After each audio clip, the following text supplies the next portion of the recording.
literally all the way around the world from time to time. So I'm very fortunate to have Steve Hall with us today. Steve, I'm glad to have you. Glad that you can make some time in your morning for me. I'm glad too, and good to speak to you. And I've turned my camera upside down, so you see me the right way up down here in Perfect. Australia. We appreciate that because we were worried about those logistics. So, Steve's one of those guys that I've been following for quite some time. We first talked about 3 years ago as I was running something called the B2B Sales Summit. And Steve was fortunate enough. We had a quick LinkedIn conversation, and you may not remember, Steve, but you jumped on the phone with me for about 20 minutes. Which was a nice thing as we kind of talked through that.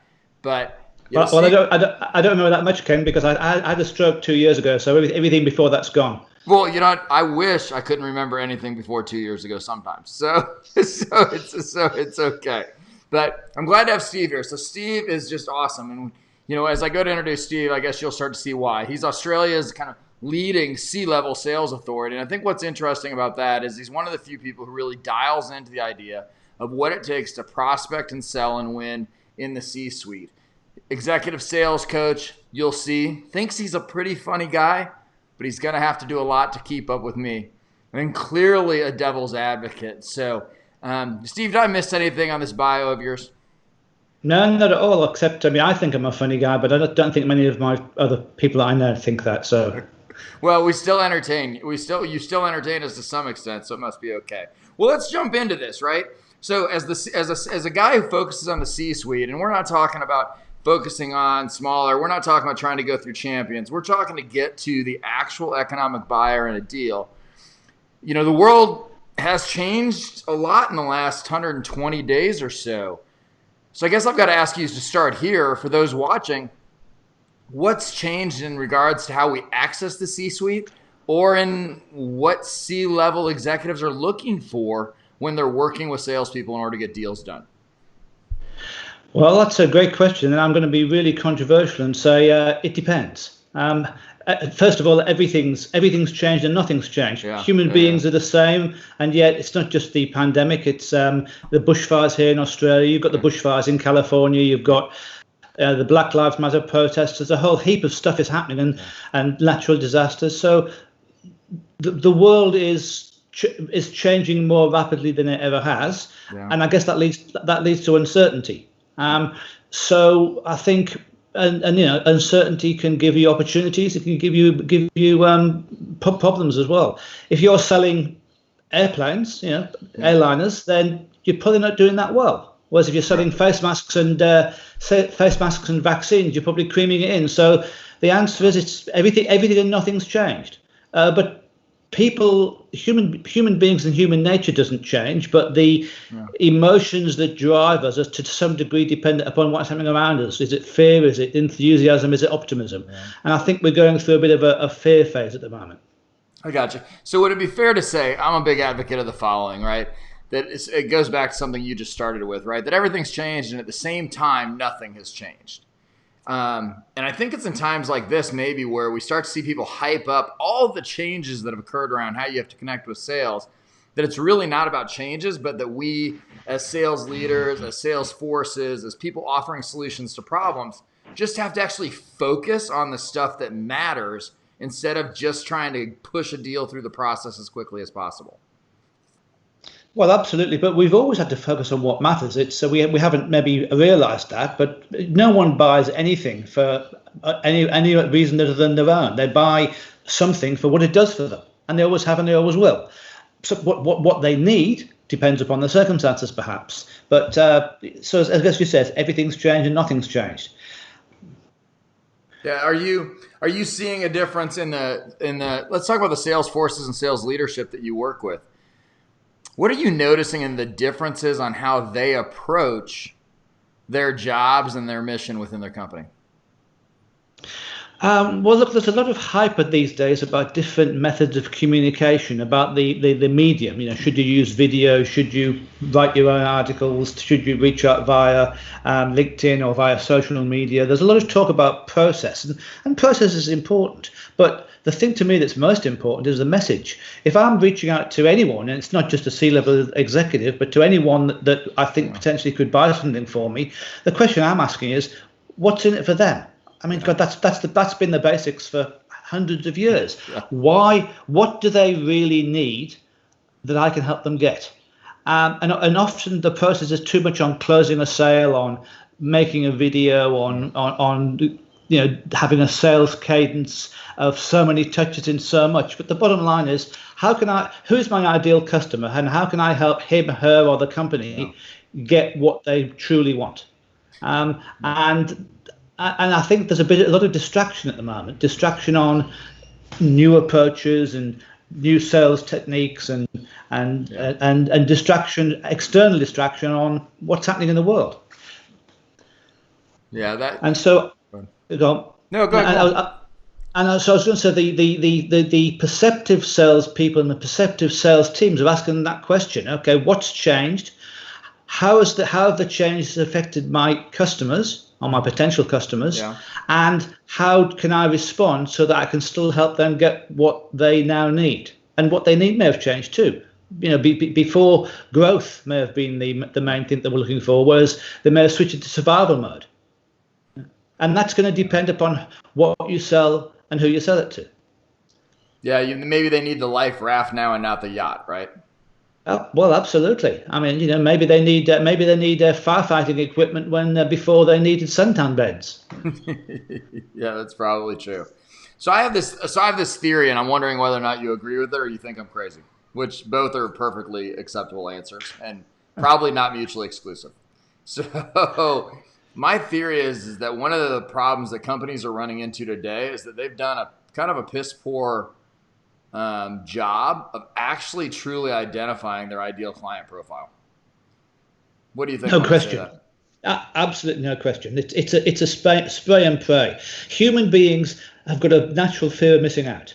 And a lot of people say, okay, I want to get as big a territory as possible, have as many potential customers as possible, because if someone out in the Ozarks or China or the Pacific Islands wants my product, I want to be able to service them.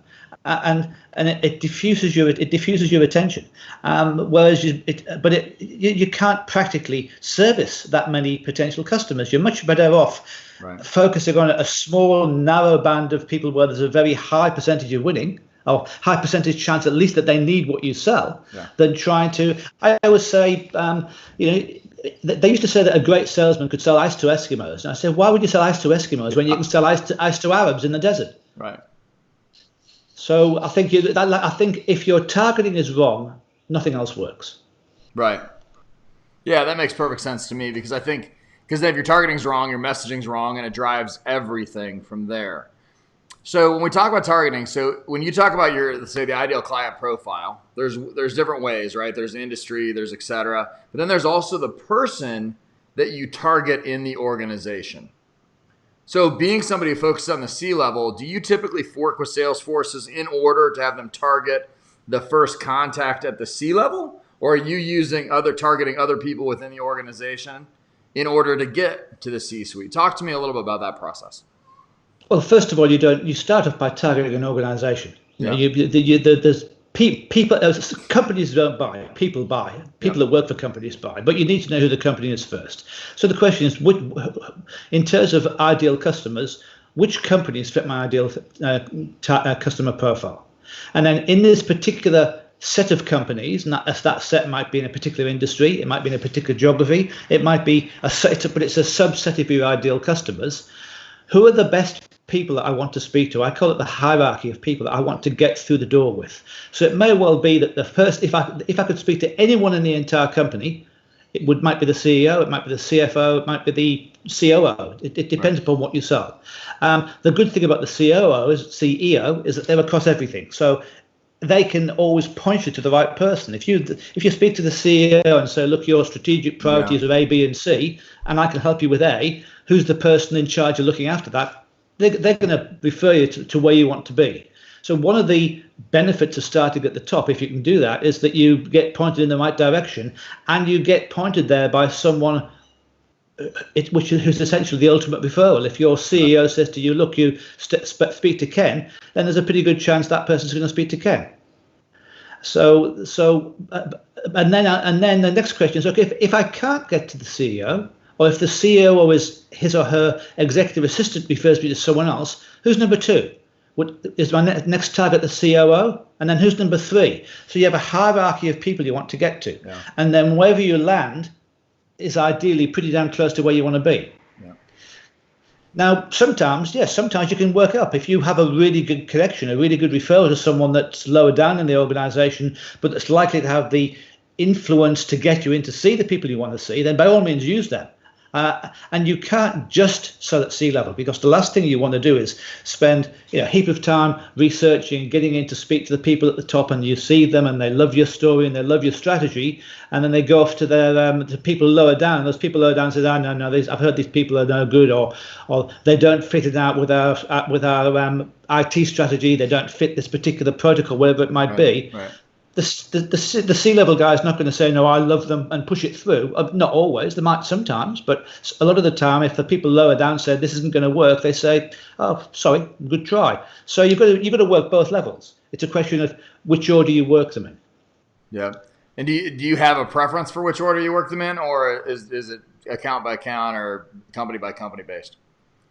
Well, my general preference, because I'm basically a lazy bastard, right? So if I'm going to call a new organization, I'd rather start at the top and work my way down. Yeah. But that's just me. If you're a company that's targeting a large potential, if you know that this company, they need what you have to buy. They haven't installed a competitor. They're in your geography. They're in an industry that you understand. You can talk intelligently to them in their terms about their stuff. And the issue is, how do I get in there in the first place? Then you've got to start at the top. But you also need to see, if I call the CEO and say, "Hey, Mr. CEO, I'm Australia's leading C-level sales expert," and what's he going to do? What is he or she going to do? They're going to go and check me out. And if my LinkedIn profile says, "Oh, I smash my targets and I crush my customers," it doesn't really fit that well. So your entire company's persona, face to the world, is going to support what it is that you say you do. Right. It's not just a question of what does a salesperson do. It's a question of what does a salesperson as part of a team do. Right. And part of that team might be the marketing, the sending of information out to the lower levels, so that when you do get to the lower levels, they say, "Oh yeah, I know these guys. Yeah, they've sent me some really useful information." So you need to be working across the company, but the initial entry, if you're going to walk through a door, the best door to walk through is a door that's higher, because it's much better to walk downstairs than walk upstairs. Yeah. And so let me rephrase and what I think you're saying. So from a sales and a prospecting perspective, you're talking about starting at the top and prospecting at the highest level in order to get the referral if they don't want to deal with it. But then what you'd also have is a cohesive attack where marketing itself would probably be working through the lower levels of the organization, or is that still where you think sales should be prospecting at multiple levels of the organization? Well, I'm going to go back to my standard answer. It depends. Yeah. It depends how big you are. I mean, if you're a 3-person startup with a super duper new product that people really love and that you can sell at C-level, you don't have that luxury. If you're a multi-billion-dollar company with a massive organization, then you need to get your ducks in line, and you need to get your marketing and your lower level prospecting and your nurturing in line with your C-level targeting, and they've all got to work together.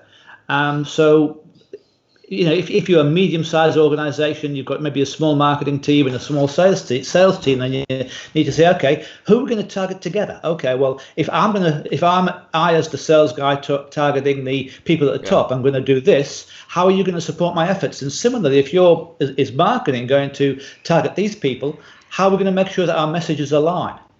Yeah. Now the message is going to there's different levels of messaging as well. If you're talking C-level, you're talking strategy. So what are their strategic targets? What does their 10K say if they're a public company? What are their key performance indicators that help the guys at the top get their bonuses? And then how does that translate down to the everyday concerns, the people on the shop floor, the operational people, and the middle managers? They're going to have to make it all work, because they're all going to have different. It's like looking at something through a diamond. You're going to see different facets depending upon where you look from and who you are. And so your messaging is going to take, if your messaging to the CEO is all about technology, it's not going to be that relevant in most cases. No. But if your messaging at the to the IT department is all about strategic plans, it's slightly more irrelevant, but they're much more interested in bits and bytes and how does it work. So you've got to get your message right for different layers of your target organization. Yeah, that makes sense. What do you think? So let me ask you this question. So we've talked a little bit about how sales could go about this, the support they would have from marketing. So I'm interested in what you're seeing right now. What do you think is the biggest gap in sales leadership right now as it translates to helping their sales teams be successful?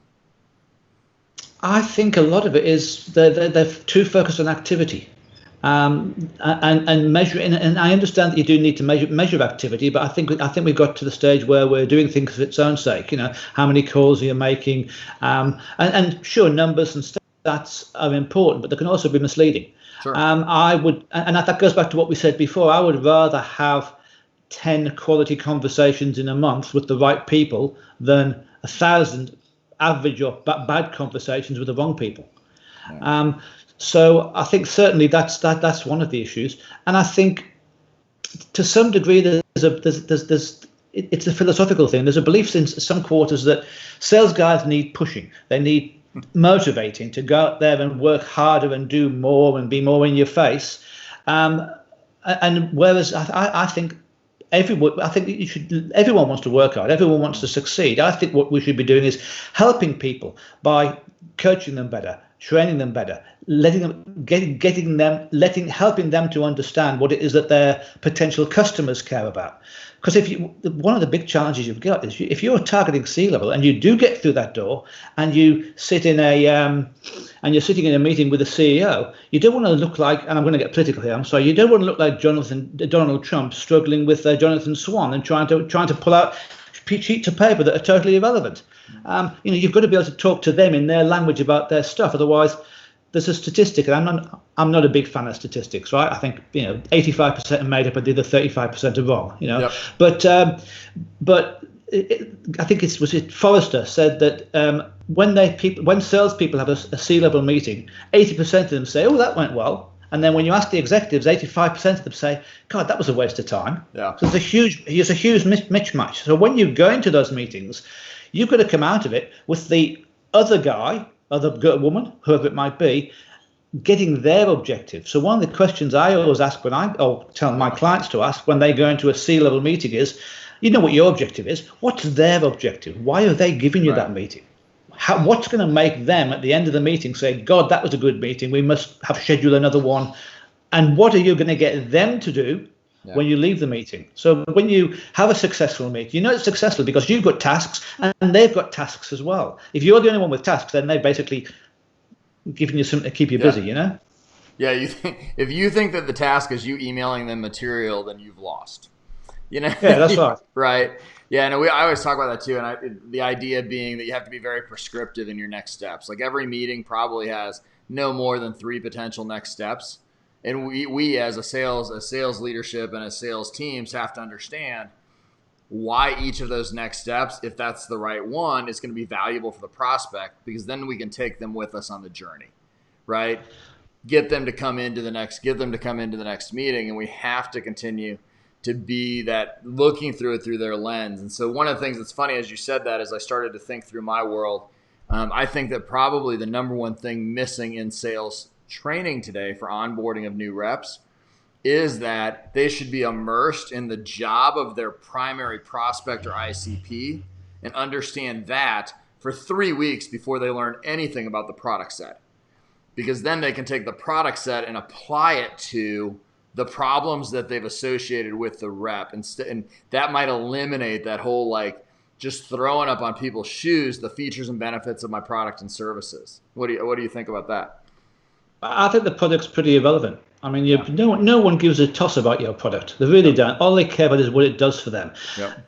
Especially when you first meet them. The question is, I want to achieve a strategic goal. Can this person help me? Are they credible? Do they understand my world? Do I believe they can do it? And then at some later date, then sure, you've got to look at differentiation. You've got to look at, does it work, and do the gears go around and things like that. But that's only important once they genuinely believe that you understand them and you can help them.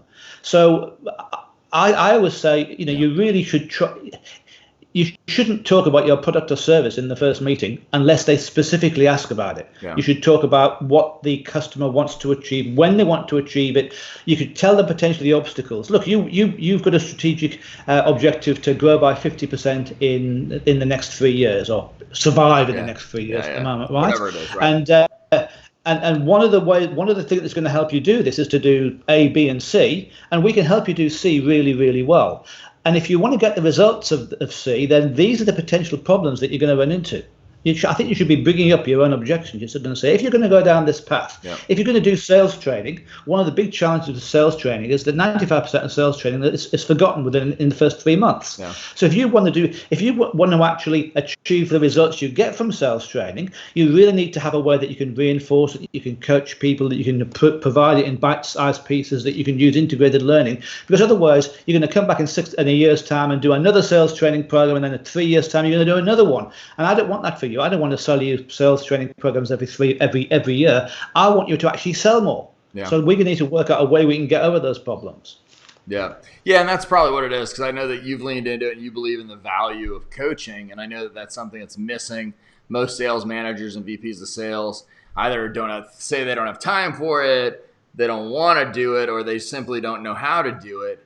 But I've had lots of other people ask me about it, and I've said, look, if you're out there selling sales training or whatever it is, at the end of the day, sales coaching's got to be a must for a minimum of 90 days after. Otherwise, the results just don't stick. Well, that's right. I mean, my question is, if sales managers and sales directors don't have time for coaching, what are they doing that's that important? It's a clear lack of alignment on priorities, because that moves the needle.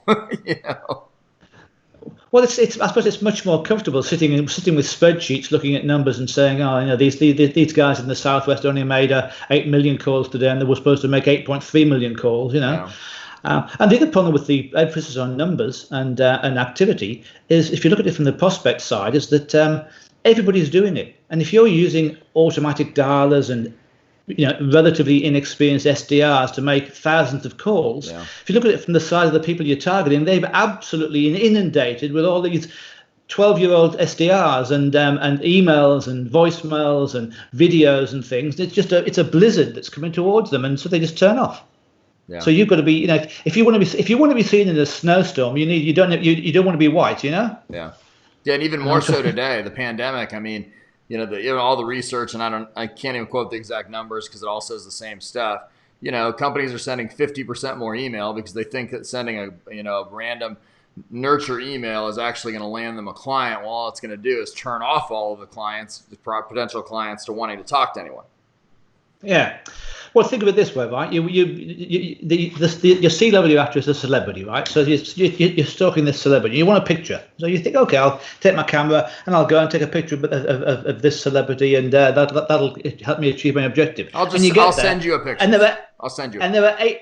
No, you get to where the I'll ignore that. You get to where the celebrity lives, and all of a sudden you find you're one of 8 million paparazzi surrounding the house, and they hate you, right? So you've got to look in the broader context rather than just your own little world. Yeah, no, I think that's true. Hey, you mentioned SDR, so just because it's a hot button of mine, I'd be remiss not to ask. I think one of the biggest flaws with the SDR role is the fact that everybody's trying to get them out of being an SDR as quickly as is possible. So we get somebody they're actually semi-competent in the role to set an appointment to lead gen, and then we move them out of the role into something they're once again unqualified for. And we wonder why 50-60% of salespeople don't make the number. What do you think about that SDR, or the SDR role, and how it's treated? I think it's bullshit. Yeah. I mean, it's look. Ask the question. If you are targeting someone as an SDR, you're targeting them because you think they've got some degree of influence as some kind of decision maker, right? Right.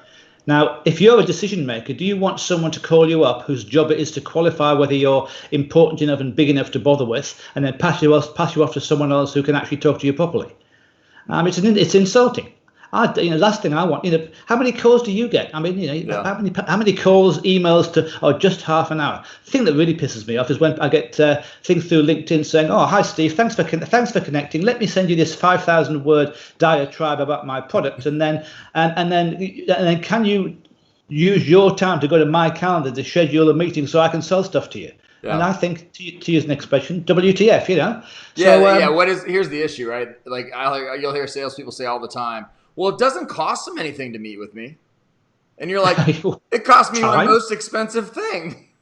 Yeah, that's right. Yeah. So I've got a mate here that runs a very successful company. Does a lot of SDR type work, but it's nurturing, long-term nurturing of people until they're ready to buy. But he uses retired sales guys, people who are 50, 60, 70, who can talk in business language to business people about business issues. And before they make any calls, they do the training. So to me, they said that first impressions are lasting impressions. To quote, I could sing it, but I won't. Do you want the first impression that a senior decision maker has of your company to be someone that doesn't really understand their issues, can't speak their language, isn't particularly experienced, and their only job is to qualify them? I don't think so. I think it's a deeply flawed model. I got you. And so the model you would think is more of one that's just soup to nuts. You're a salesperson like we were 20 years ago, and you're going to prospect all the way through closing. Is that the model that you think's better, or do you just think that the SDR, or do you think there's a modification of the SDR where you hire more qualified people? Which one do you lean to?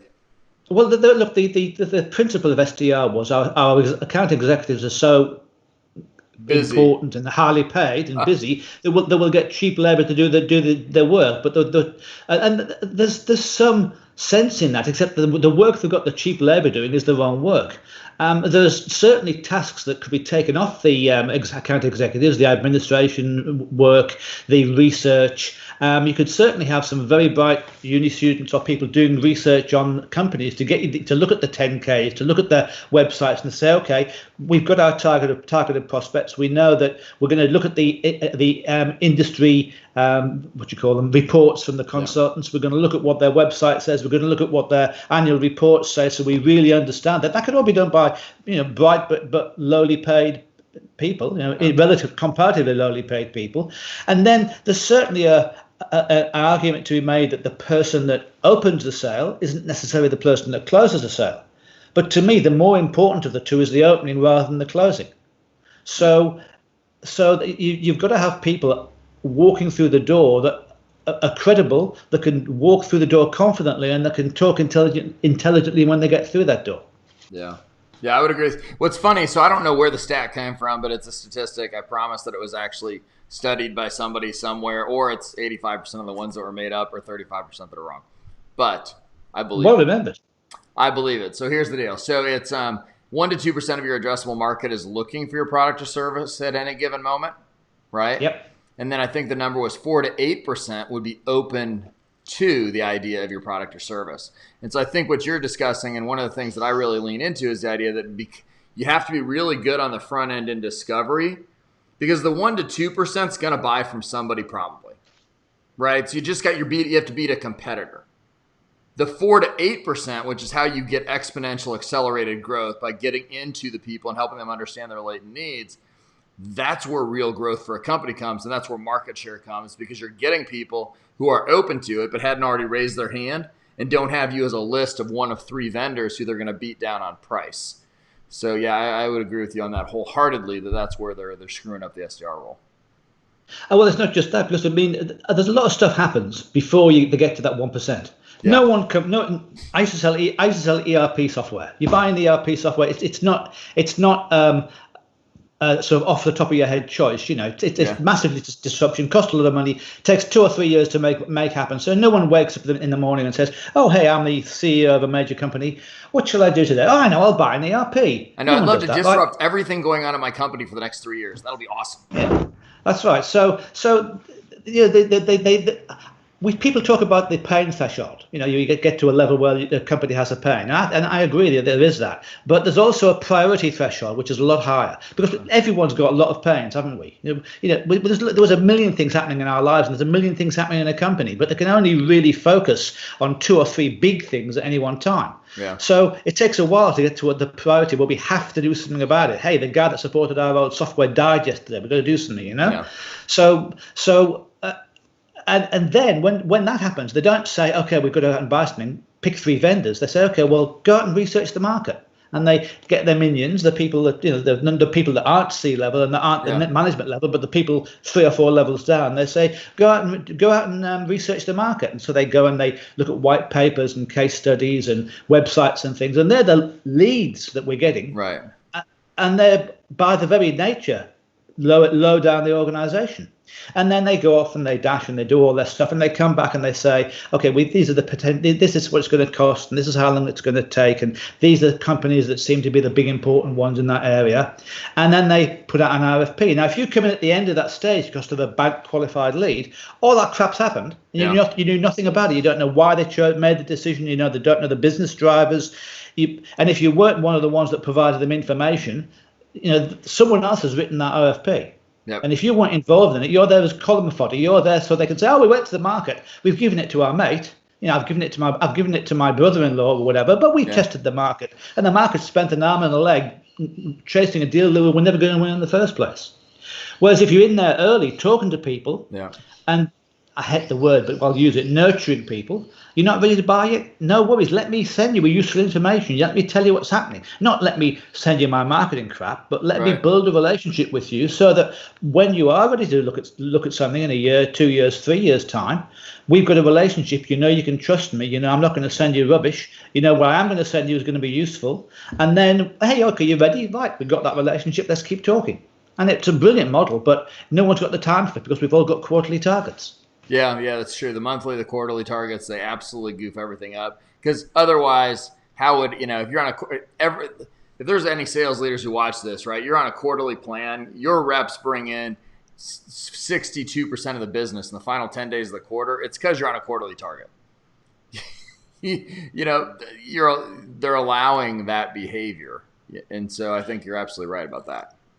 Well, that's great for the vendors, of course. Not the vendors. It's great for the prospects because the prospects, first of all, they get all these people giving them free information and putting in a heap of work and helping them that they're never going to pay for. Yeah. Right? So it's free consulting, and then certainly because they know this works. You get to the end of the quarter. I used to sell ERPs for an IBM. There was an IBM value-added reseller, and we sold AS400s because that's what it ran.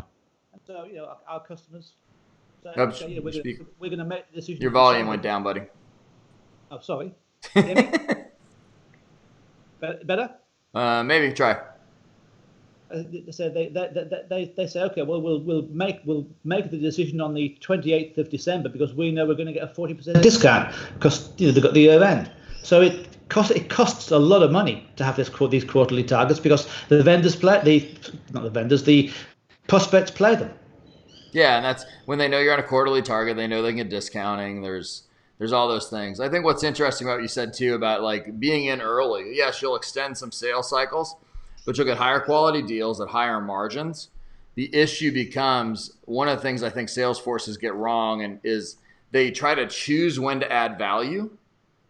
And ultimately you can't choose when to add value. The prospect chooses when you added value.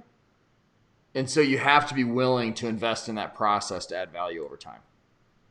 You do. And that means that you need to have people interacting with the customer, potentially over a long period of time, that are capable of adding value, which means talking to them, understanding their issues, understanding their perspectives, understanding what the key drivers are at different levels of the organization, understanding what the interactions are. So you've got to have someone with a reasonable amount of skill rather than a trainee who's going to bugger off in the next 25 minutes, right? That can build that relationship. And then sure, maybe when it comes to the actual deal happening, you've got to go through all the sales processes. You can hand that off to someone else who's good at managing that process. Yeah. But as a partnership, not as a flick pass. Yeah. I think too often we forget all the things that we ask sales forces to do. And we need to diversify. Sales force are asked to prospect, to manage pipeline. They're asked to negotiate deals. They're asked to take reviews of contracts. There's some of those things just need to be pulled out and put into somebody who's absolutely really good at it and moved away from those salespeople. Oh, no question. Look, I left my last job working for someone else back in 2007. I've been working for myself ever since. But occasionally I'll just out of interest look at the job ads for salespeople. I could never work for someone else again. No, I know you couldn't. They wouldn't have me, right? But there's a list of things they have to do this long, and I think, no wonder they burn. And what's the turnover rate of salespeople? I think the average tenure is 18 months. Yeah. And of a sales manager, it's probably 19 months. And that's massively disrupting. When they walk out of the door, they take away their relationships, their connections, they take away everything they've learned. And we're just revolving through these people. Whereas if you gave them time to succeed or fail, if you gave them the training and the coaching and the support that they need, your results would shoot the roof. I mean, look at the most successful company in the world, and the richest man in the world. Is it Jeff Bezos, the richest man? How long did it take Amazon to make a profit? And yet, when they did, God, did they make a profit? Yeah, they're making some real money. That's for sure. Well, Steve. So as we wrap here, so as we kind of come into this end, I guess I'll ask you kind of one final question as we go out here, and that is this: as you look out into kind of the end of this year and what I believe I'm already planning for 2021 with the teams and leadership I work with, as you look into that, what is the number one piece of advice or number one thing that you would tell sales leadership and teams that they need to be focusing on in order to be successful through 2021? I would say they need to get their strategy right. There's too much action, and not enough thought. Sit back, work out who the target companies are that you want. Work out all of the things that you need to do to influence those companies in terms of marketing with relevant material, in terms of targeting. Look at all of the tasks that you have to perform, and then work out who the best people are to perform those tasks where they're, cost effective, but most effective. And then how you get those people to work together as a team. And I guess one thing I would say is that I'm not a huge fan of the model where the account executive gets the massive bonuses and the rest of the team get 2/3 of bugger all. I think team-based bonuses, team-based incentives, and working together is a much, much, much more effective way of approaching the market, of keeping the teams happy, of retaining their employees, and eventually of having happier, more successful customers. Awesome. Well, that's fantastic advice. I'm really, really happy, and thank you so much for joining me on this live stream as we push this out all over these different things. Technology is fantastic. But Steve Hall, once again, Australia's leading C-level sales authority. And as everybody could tell today, there's a reason why that's his tagline, because Steve, you are absolutely freaking awesome, my friend. So thank you again for joining us. I think you exaggerate, but thank you anyway. Yeah, well, I'm prone to, but I didn't in this case. So Steve's awesome. Hey, you'll see all of Steve's contact information no matter which social platform you're following this on. You'll get to see Steve's contact information within the comments. And once again, we'll be coming at you live here in a few days. So follow us on the live stream. Steve Hall, thank you. And we are officially out of here.